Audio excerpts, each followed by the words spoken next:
अपनी शादी के दिन सब लोग खुश होते हैं, मगर मैं दुनिया का अकेला दूल्हा था जो अपनी शादी में नाखुश था।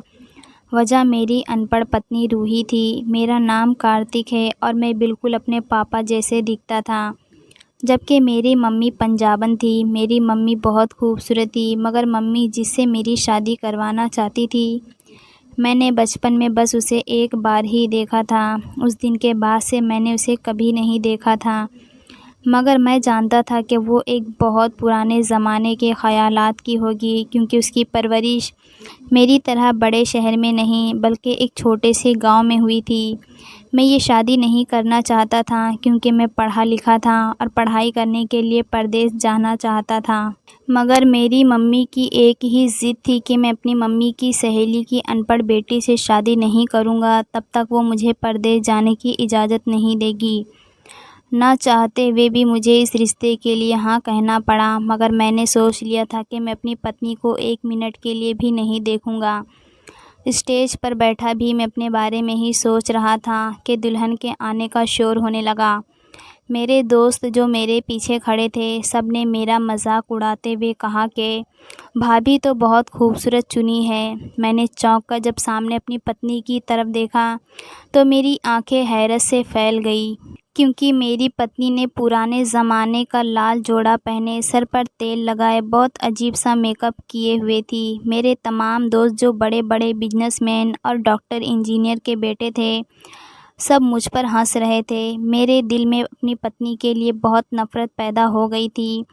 विदाई का टाइम आया तो मैं खामोशी से गांव से निकल आया, मगर घर आते ही अपना सामान पैक करने लगा।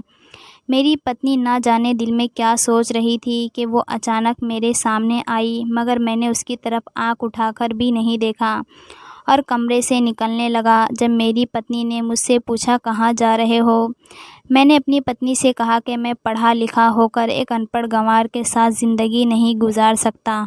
इतना कहते ही मैं दुबई के लिए रवाना हो गया। मेरी मम्मी मुझसे खफा हो गई थी। मैं दुबई जाकर वहाँ सेटल होना चाहता था, जबकि मैंने मम्मी से कहा था कि मैं दुबई जाकर जल्द ही लौट आऊँगा। मम्मी ने मुझे दुबई जाने की इजाज़त भी इसलिए दी थी कि मैं जल्द अपनी पढ़ाई पूरी करके वापस लौट आऊँगा, मगर मेरा इरादा तो कुछ और ही था। मैं दुबई में काम करने लगा। मैंने अपना बिजनेस दुबई में ही शुरू कर दिया था, मगर मैं अपने घर वालों को इस बात से बेखबर रखा। मेरी मम्मी अक्सर मुझसे फ़ोन पर बात करती और जब वो मुझे मेरी पत्नी से बात करने को कहती तो मैं हर मर्तबा कोई ना कोई बहाना करके उनको टाल देता। और फिर एक दिन उन्होंने मुझे कहना भी छोड़ दिया। शायद वो समझ चुकी थी, मगर उन्होंने मुझे कभी इस बात का एहसास नहीं होने दिया था कि उनको मेरी पत्नी से बात ना करना बुरा लगता है। वक्त गुज़रता गया। मैं इतने बड़े घर में अकेले रहता था। मेरे कुछ दोस्तों ने मुझे मशवरा दिया कि क्यों ना मैं अपने साथ किसी को किराएदार पर रख लूँ। मैंने इंग्लिश पेपर में जगह जगह पर अपने घर के किराए के लिए इश्तेहार दे दिए। महीना गुजर गया था, मगर अभी कोई भी किराएदार ना आया। मेरी तो जैसे उम्मीद ही ख़त्म हो गई थी। एक दिन एक औरत मेरे घर के दरवाज़े पर आई। रात का वक्त था, उसके हाथ में कुछ सामान था। मैंने जैसे ही दरवाज़ा खोला तो मेरी आंखें हैरत से खुली की खुली रह गई, क्योंकि मेरे सामने खड़ी लड़की बेहद खूबसूरत थी। उसके बाल बहुत लंबे थे, बहुत मॉडर्न ज़माने की लग रही थी। उसको देखते ही देखते मैं जैसे सब कुछ भूल गया। मैं लगातार उसको ही देखे जा रहा था। उसने मुझे हेलो कहा और कहने लगी कि मैं यहाँ पर नई हूँ, मुझे यहाँ पर रहने की जगह चाहिए। आपका घर इश्तेहार में देखा तो यहाँ चली आई। उसकी बात पर मैं एकदम चौंक गया। उसका नाम सिमरन था। वो दिखने में कोई अंग्रेज़ ख़ानदान की लग रही थी। मैं बहुत खुश था कि मेरे घर इतनी खूबसूरत लड़की आई है जो किसी अंग्रेज़ ख़ानदान की लग रही थी, मगर वो हिंदी भी जानती थी, जिसका मतलब था कि वो हिंदुस्तानी थी। मुझे दुबई में रहते हुए 5 साल हो चुके थे, मगर अब तक मैंने इतनी खूबसूरत लड़की ना देखी थी। वो लड़की मेरे घर के ऊपर वाले कमरे में रहने लगी। मैं उसका दिन रात बहुत ख्याल रखता, मगर मेरी इतनी फ़िक्र करने पर उसकी आंखें अजीब अंदाज से मुझे देखने लगती। मुझे अब तो उसके साथ रहते 1 हफ़्ता हो चुका था, मगर अब तक वो मेरे साथ बहुत अच्छे से बात करती थी। उसने मुझसे बातों-बातों में मेरे घर के बारे में पूछा, तो मैंने अपनी पत्नी के बारे में कुछ भी नहीं बताया।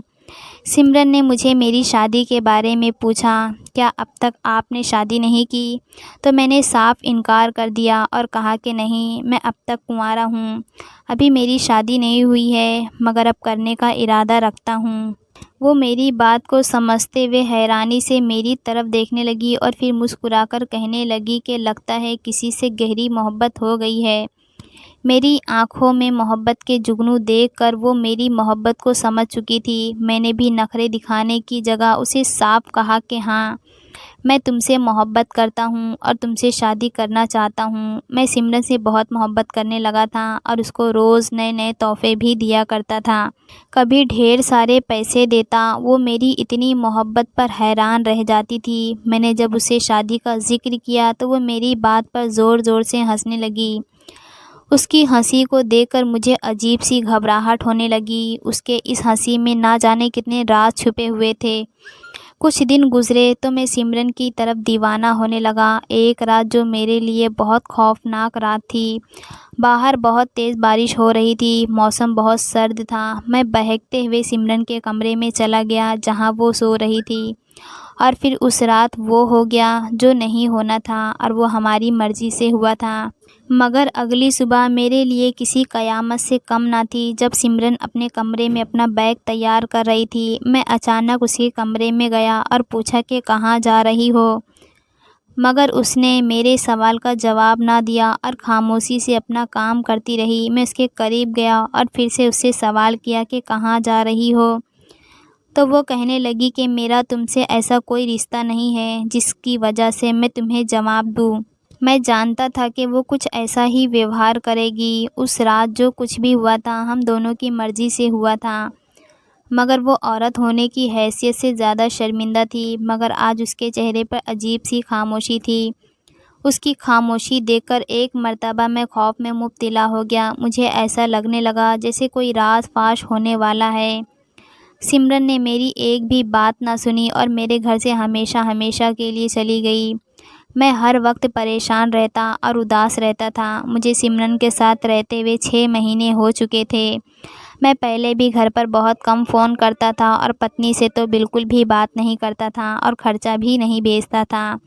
मगर उस वक्त मुझे अपनी मम्मी की कमी बहुत महसूस हो रही थी। मेरा दिल कर रहा था कि मैं अपनी मम्मी के सीने से लगकर फूट-फूट कर रोऊँ। मुझे शायद ही कभी किसी से इतनी मोहब्बत हुई गई थी, जितनी मैं सिमरन से करने लगा था।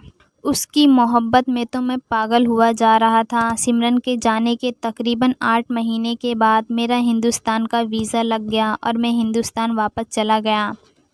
मम्मी तो मुझे इतने सालों बाद हिंदुस्तान में देखकर हैरान रह गई थी, मगर मम्मी ने मुझसे कोई बात ना की और ना मुझे सीने से लगाया और ख़ामोशी से दरवाज़ा खोलकर अंदर चली गई। मैं जानता था कि मम्मी मुझसे बहुत नाराज़ है।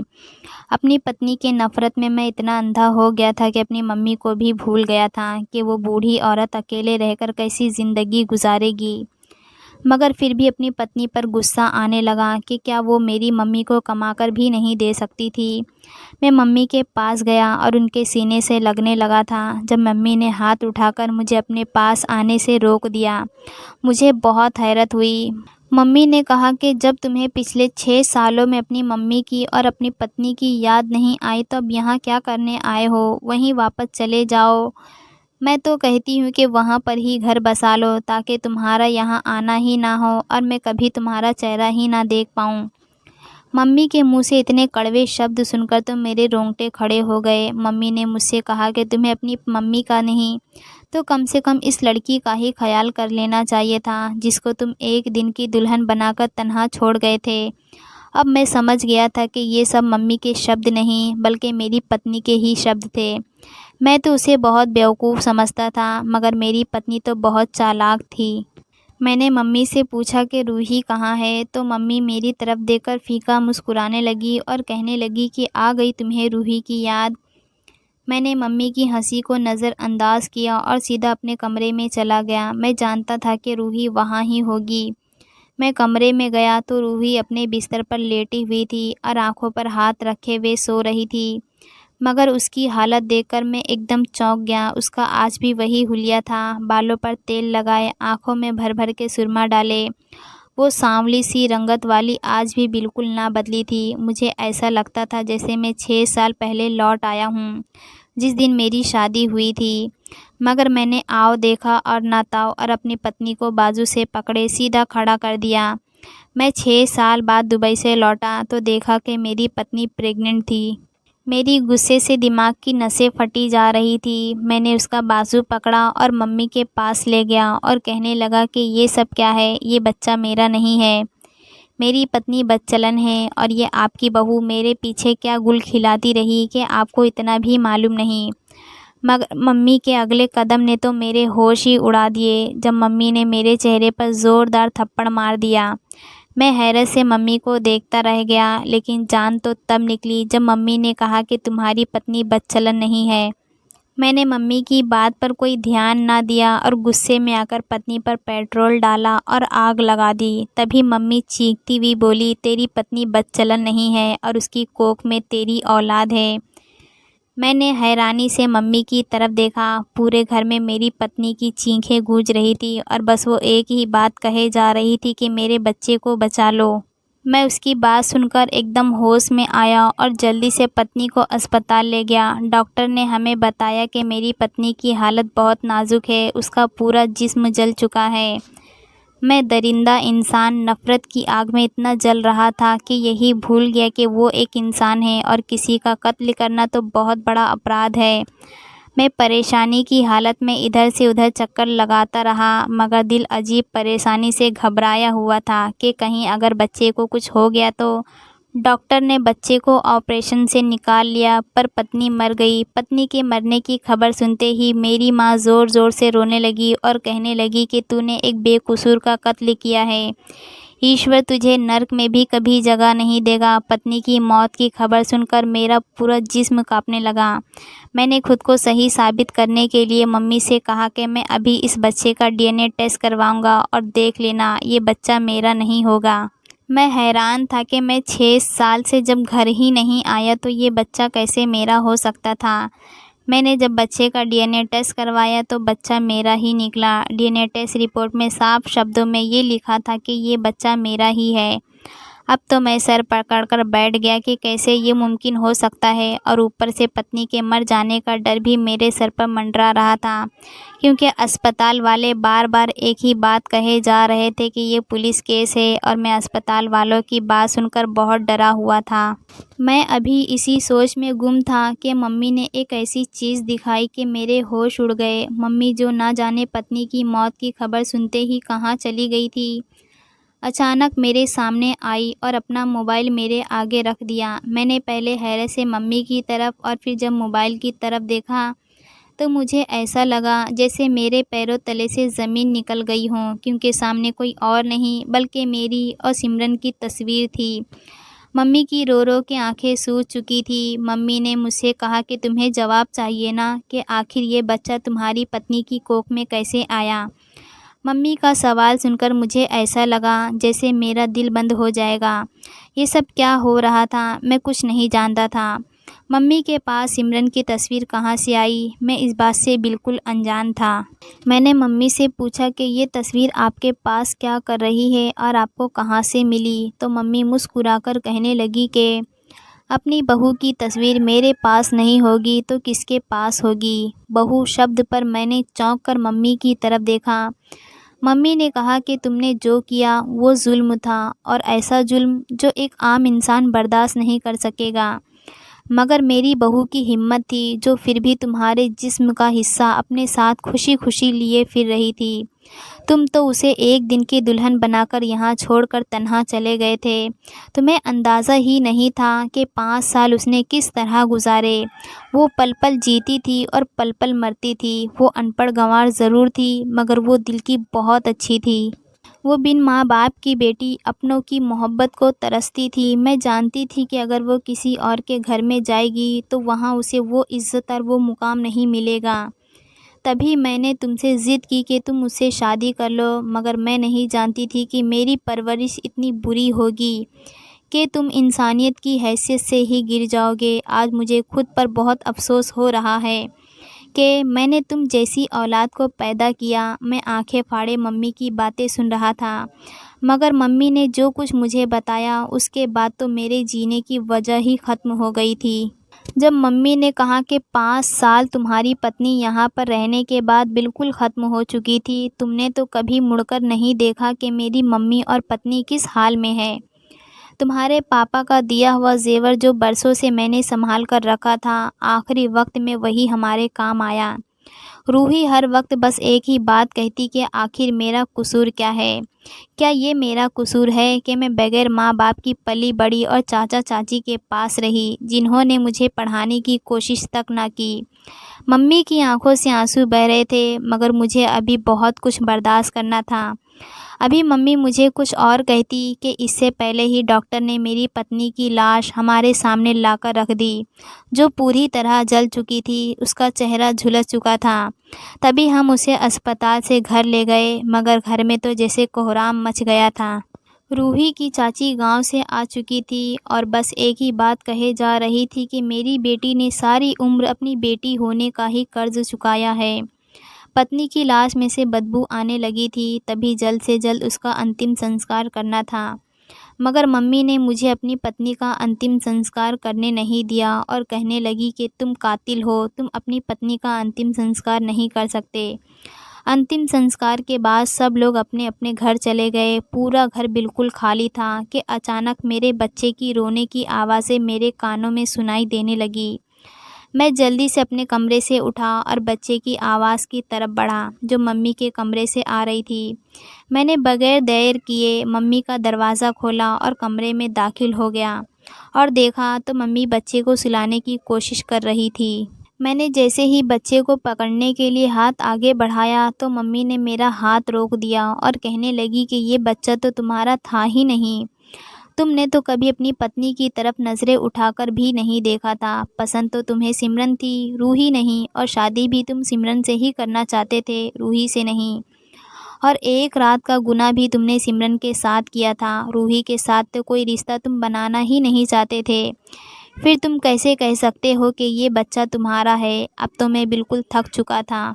मैंने मम्मी से पूछा कि आखिर ऐसी क्या बात है जो आप मुझसे छुपा रही हो। मम्मी ने मेरी बात सुनते ही मुस्कुराने लगी और कहने लगी कि तुम अपनी पत्नी के साथ एक दिन का भी हक अदा नहीं कर सकते। मम्मी कहने लगी कि तुम्हारे जाते ही वो ऐसे हो गई थी जैसे जिस्म में कोई जान ना हो, मगर मेरी समझ से हर चीज़ बाहर थी कि मैं कैसे इस बच्ची को दोबारा से ज़िंदगी की तरफ लाऊं। मैं जब भी रूही से पूछती कि तुम पहले जैसे कैसे हो गई, तो वो कहने लगी कि मुझे मेरे पति के पास भेज दीजिए, मैं पहले जैसी हो जाऊंगी। मगर मैं इतने पैसे कहाँ से लाती। एक दिन मैं अलमारी साफ़ कर रही थी जब मेरी नज़र तुम्हारे पापा के दिए हुए गहनों पर पड़ी। मैंने उन गहनों को पकड़ा और बेचकर तुम्हारी पत्नी को दुबई भेजा, क्योंकि उन ज़ेवरात से ज़्यादा कीमती उस बच्ची की मुस्कुराहट थी जो मैंने उसकी शादी के बाद से अब तक नहीं देखी थी। पहले तो वो बहुत घबराई हुई थी, मगर वो अनपढ़ बेचारी क्या करती। दुबई तो चली गई, लेकिन वहाँ रहने और खाने के भी पैसे उसके पास नहीं थे, और ऊपर से तुम्हारी तलाश अनजान मुल्क में एक औरत के लिए बहुत नामुमकिन था। मगर उसने ईश्वर पर भरोसा करके कदम बढ़ाया। 4 साल उसने वहाँ कैसे काटे ये उसका ईश्वर ही जानता है। मेरी तो उससे बात बिल्कुल ही ख़त्म हो चुकी थी, और बात होती भी तो मैं उसके लिए कुछ नहीं कर सकती थी, और ऊपर से तुम भी मुझसे बात नहीं करते थे। मगर हकीकत तो उस दिन पता चली जब वो वापस आई, मगर वो अकेली नहीं थी, उसके साथ एक और नन्ही जान भी थी। पहले तो मैं घबरा गई, मगर जब हकीकत पता चली तो जान में जान आ गई। जब तुम्हारी पत्नी ने बताया कि वो तुमसे मिलकर आई है, लेकिन उसकी पिछली 4 साल की कहानी सुनकर दिल फटने लगा। जब वो दुबई गई तो बिल्कुल अनजान थी। उसने कई रातें सड़कों पर गुजारी, कई दिन वहाँ इंसानों के रूप में जानवरों को देखकर झेले। धूप हो या छाँव उसने वहाँ गुजारा किया। अक्सर जब उसको कुछ खाने को ना मिलता तो वो वहाँ कचरे में पड़ी रोटी भी खा लेती। एक मर्तबा उसके पीछे कई गुंडे लग गए थे। अपनी जान बचाने के लिए और अपनी इज़्ज़त को महफूज रखने के लिए उसे कोई जगह ना मिली तो उसने खुद को एक कचरे के डिब्बे में छुपा लिया। सारी रात वो गुंडे रूही को तलाश करते रहे मगर रूही उन्हें कहीं नहीं मिली। अगले दिन कूड़े की बदबू से ना जाने रूही कब बेहोश हो गई, मगर जब उसकी आँख खुली तो उसने खुद को अस्पताल में पाया। वहाँ पर उसे महसूस हो रहा था जैसे छोटे छोटे कीड़े उसके जिस्म पर रेंग रहे हैं। वो एक रात के अंदर ही अपने दिमाग पर इतना बोझ ले चुकी थी कि अपने होश में नहीं थी। उसे अस्पताल कौन लाया था वो ये बात तो जानती भी नहीं थी, मगर अस्पताल में 3 महीने लगातार रहने के बाद जब कुछ बेहतर हुई तो अस्पताल वालों ने उस पर बिल का खर्चा डाल दिया, मगर उसके पास तो 1 रुपया भी नहीं था। वो 3 महीने का बिल कैसे अदा करती। अस्पताल में ना जाने कैसे उसने मिन्नत समाजत करके लोगों को इस बात पर राज़ी किया कि वो जल्द ही उनका कर्जा अदा कर देगी, मगर अनजान मुल्क में अनजान लोगों पर कौन भरोसा करता है। लेकिन वहाँ एक नेक इंसान मौजूद था। शायद दरिंदों की दुनिया में एक अकेला इंसान वही था जिसने रूही के अस्पताल के ना सिर्फ बिल भरे बल्कि उसे अपने साथ अपने घर ले गया जहाँ उसकी मम्मी मौजूद थी। उस नेक इंसान ने रूही को अपने साथ 3 साल रखा। रूही ने उन 3 सालों में उसे अपनी हर हकीकत बता दी। उसने बोला कि मेरी कोई बहन नहीं है, आज से तुम ही मेरी बहन हो और तुम्हारी हर चीज़ की जिम्मेदारी मेरी है, और जल्द से जल्द तुम्हारा पति भी तुम्हारे सामने होगा, लेकिन इससे पहले तुम्हें खुद को बदलना होगा।